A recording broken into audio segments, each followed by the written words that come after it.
Bueno, pues para nuestro análisis de hoy tenemos algo, ¿eh? Algo muy particular. Sí, bastante específico. Son unas páginas de una web Comunicadores Sin Fronteras que hablan de un libro y su autor.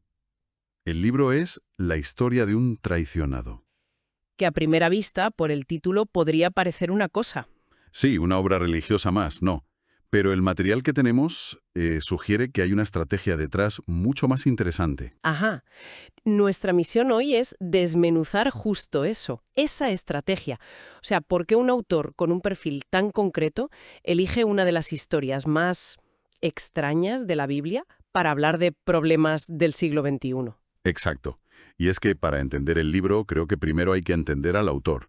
En este caso, el mensajero es casi tan importante como el mensaje, diría yo. Totalmente. Las fuentes nos pintan un retrato que desde luego se aleja mucho del teólogo tradicional, ¿sabes? El típico encerrado en su estudio. Sí, sí, para nada.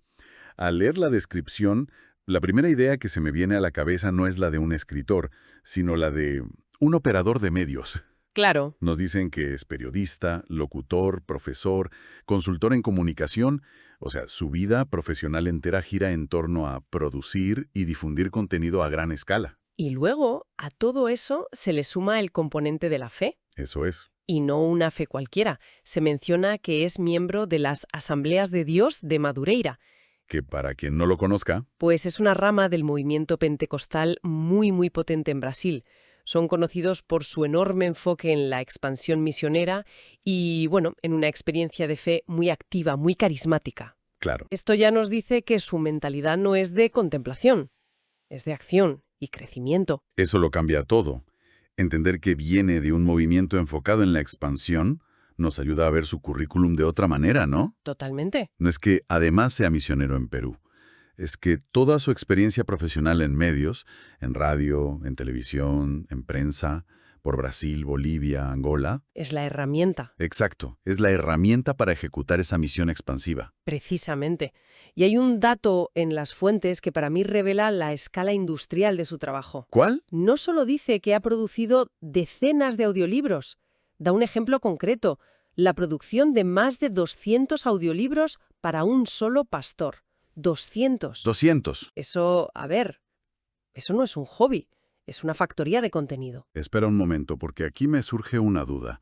Cuando oigo hablar de producción a escala industrial y de un comunicador experto en vender un mensaje, Ajá. ¿no hay una tensión ahí? O sea, ¿cómo se diferencia esto de la propaganda cuando lo aplicas a algo tan personal como la fe? Esa es la gran pregunta, y es una objeción muy legítima. ¿No se corre el riesgo de simplificar un mensaje complejo para hacerlo más consumible? Claro, la línea entre evangelización y marketing puede ser finísima. Y creo que, curiosamente, la respuesta a tu pregunta está en el tipo de libro que elige escribir. A ver, No elige una historia sencilla, ni un mensaje fácil de digerir. Todo lo contrario. vale, me interesa ver cómo conectas eso. Tenemos a este estratega de la comunicación. ¿Y qué libro escribe? La historia de un traicionado. Exacto. Y la descripción que nos dan las fuentes es, bueno, es un gancho digno de un titular de prensa. Dice, y cito, que es el registro bíblico de un hombre traicionado por su esposa, que asusta a cualquiera que crea que la palabra de Dios solo tiene relatos de personas exitosas. Esa frase es una genialidad desde el punto de vista de la comunicación. Es potente, ¿sí? Es una declaración de intenciones. Te está diciendo desde el principio, ojo, esto no es un producto de fe azucarado. Esto es crudo, es real y es incómodo. La palabra asusta es clave. Ya. Está filtrando a su público desde la portada. O aceptas que nos vamos a meter en el barro, o este libro no es para ti. Y al hacerlo, genera una sensación de autenticidad. Entiendo. Es como decir, mi producto es tan potente que no necesito endulzarlo. Pero hablemos de la historia en sí, la del profeta Oseas. Vaya tela de historia. Es que es una de las narrativas más desconcertantes de la Biblia, seamos sinceros. A un profeta, Dios le ordena casarse con una mujer que le será infiel. Y que a pesar de las traiciones continuas debe seguir amándola y acogiéndola. Visto desde fuera, suena la peor idea del mundo. Ningún terapeuta de pareja te recomendaría eso, vamos. Desde luego que no. Como consejo literal para una relación es terrible. Claro. Y precisamente por eso, porque es tan extremo y tan contrario a la lógica humana, te obliga a buscar un significado más profundo. Ajá. La historia está diseñada para ser incómoda, Y para que no la puedas interpretar literalmente como un manual de relaciones, digamos. Es una hipérbole. Exacto. Una hipérbole para hablar de otra cosa. La naturaleza del amor divino. Un amor que persiste más allá de la lógica. Vale. Y el autor parece que sigue esa lógica. Las fuentes nos dan el índice del libro, que funciona como una hoja de ruta de su argumento. Sí, los primeros capítulos se dedican a sentar esa base teológica. No solo cuenta la historia, sino que se pregunta, ¿por qué se incluyó este libro en la Biblia? ¿Y qué mensaje quería transmitir Dios? O sea, primero establece el marco simbólico. Eso es, está preparando el terreno. Le dice al lector, a ver, entiende primero que esto es una alegoría sobre el amor incondicional de Dios. Establece el significado teológico tradicional para, a continuación, hacer su jugada más arriesgada. Y menuda jugada. Es que después de estos capítulos de análisis bíblico, el capítulo 4 pega un salto mortal de 3000 años hasta hoy. Es el corazón de su proyecto. Déjame ver si lo he entendido bien. Se titula ¿Cuál es la realidad de hoy respecto a la prostitución dentro de la familia, ya sea en Internet, revistas y en las relaciones? Tal cual. Es un cambio de marcha brutal. Es un salto temático audaz y es donde se revela su verdadera intención. No está escribiendo un comentario bíblico para eruditos, está usando esa historia antigua como un bisturí para diagnosticar lo que él percibe como la enfermedad de la familia moderna. Pero es una reinterpretación muy fuerte. Conecta la infidelidad de la esposa de Oseas con un concepto amplísimo de prostitución que, bueno, parece abarcar desde la pornografía en Internet hasta la influencia de los medios. Sí. No está estirando la metáfora hasta el punto de romperla. Ahí está el debate. Desde un punto de vista puramente académico, se podría decir que fuerza la interpretación, sí. Ya. Pero desde la perspectiva de un comunicador y un pastor, lo que está haciendo es tremendamente efectivo. Toma un arquetipo de traición y le dice a su audiencia, ¿veis esta dinámica de dolor y ruptura? No es algo de hace milenios. Está ocurriendo ahora. Claro. En vuestras casas, en vuestras pantallas. Exacto. La traición hoy tiene otras caras. La historia de Oseas se convierte en un símbolo de la ruptura de la confianza en la era digital. Entiendo. Está usando la Biblia menos como un texto histórico y más como un arquetipo universal para dar sentido a la ansiedad moderna. Eso es. Pero si solo hiciera eso, el libro sería increíblemente pesimista. Un diagnóstico desolador. Claro. Y un buen comunicador sabe que no puedes dejar a tu audiencia solo con el problema. Tienes que ofrecer una solución. Y eso es lo que hace en el último capítulo. Exacto, el 5. El título lo dice todo.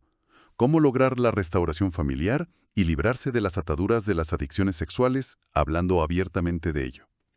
Hablando abiertamente de ello. Esa coletilla es fundamental. Sí, lo es. La solución que propone no es puramente mística, no es un reza más y ten fe.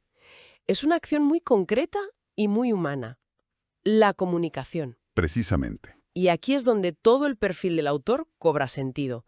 El experto en comunicación, el hombre de radio y televisión, concluye que la clave para la sanación es la comunicación. El diálogo abierto. Sí, la solución a las ataduras del secreto y la adicción es la palabra, la confesión. Es una propuesta que mezcla fe con una especie de terapia de comunicación pastoral, digamos. El círculo se cierra de una forma casi perfecta. Totalmente. El estratega de medios escribe un libro argumentando que la solución a los problemas más profundos es una mejor comunicación. Y para que ese mensaje llegue, ¿qué hace? Pues lo empaqueta con toda su experiencia. Exacto. Las fuentes dicen que el libro no solo está en texto, sino también como audiolibro en MP3 para descargar. Ese detalle, que podría parecer menor, es la prueba final de su estrategia. No es un apéndice, es parte central de su método. Quiere que sea accesible para todo el mundo. Para el que lee en casa, para el que escucha en el coche de camino al trabajo, para quien sea. Está aplicando su experiencia en producción de audiolibros a su propia obra. El medio y el mensaje están perfectamente alineados. Justo. Es un comunicador que escribe sobre la importancia de la comunicación, usando todas las herramientas de la comunicación masiva a su alcance. Vale, creo que el panorama está claro. No estamos ante un simple libro religioso. Estamos ante una campaña de comunicación muy bien pensada. Sí, sin duda. Se toma una historia bíblica deliberadamente difícil para darle autenticidad. Se reinterpreta esa historia como una herramienta para diagnosticar problemas muy actuales, como la adicción a Internet o la crisis familiar. Ajá. Y finalmente, se ofrece una solución práctica basada en el diálogo, todo empaquetado y distribuido con la eficiencia de un profesional. Exactamente. Es una fusión de análisis bíblico, comentario social y, bueno, manual de autoayuda pastoral. Usa una narrativa de sufrimiento y perseverancia para construir un marco de esperanza. Y una hoja de ruta. Y una hoja de ruta para la acción, sí. Pero todo este planteamiento nos deja con una reflexión final. Una pregunta que el libro parece plantear, quizá sin quererlo. A ver, Todo el argumento se sostiene sobre la idea de que la historia de Oseas, un hombre al que una voz divina le ordena amar y permanecer junto a una esposa infiel, como símbolo del amor de Dios, debe servir como modelo para las relaciones humanas hoy. y ahí es donde la cosa se complica, ¿no? Ahí es. Porque una cosa es una alegoría teológica sobre un amor divino que por definición es sobrenatural, infinito, Incondicional. y otra muy distinta es la dinámica de una relación humana real, con sus límites, su psicología, el dolor, el trauma. Esa es la cuestión fundamental. ¿Hasta qué punto una metáfora sobre la relación entre una deidad y la humanidad puede o debe servir como un modelo literal para las relaciones entre personas? Claro. El libro parece abogar por una perseverancia casi sobrehumana, a imagen del profeta Oseas. Pero aplicar eso literalmente podría ser, bueno, muy problemático. ¿Dónde queda la línea entre el perdón incondicional y la permanencia en una relación tóxica o abusiva? Ahí está. Entre la perseverancia y la falta de amor propio. Es que, a ver, la historia de Oseas es poderosa como símbolo, pero si un amigo te contara que está viviendo eso y que su plan es seguir aguantando porque es lo que debe hacer, Te preocuparías mucho por él. muchísimo. Exactamente. El poder de la historia reside en su naturaleza simbólica. El riesgo está en su aplicación prescriptiva. ¿Puede un arquetipo diseñado para explicar lo divino ser un plano saludable para construir lo humano? Uf, El libro parece argumentar que sí, que ese amor incondicional es el camino. Pero la aplicación de ese principio en el complejo y a menudo doloroso mundo de las relaciones reales es un terreno lleno de matices y peligros. Es una pregunta profunda con implicaciones muy serias y es algo sobre lo que vale la pena reflexionar. Las reseñas están disponibles en los sitios web vikemisionera.net.pe y resenasdelibroscristianos.webnot.pe. Escuche y solicite reseñas de otros libros en nuestro sitio web.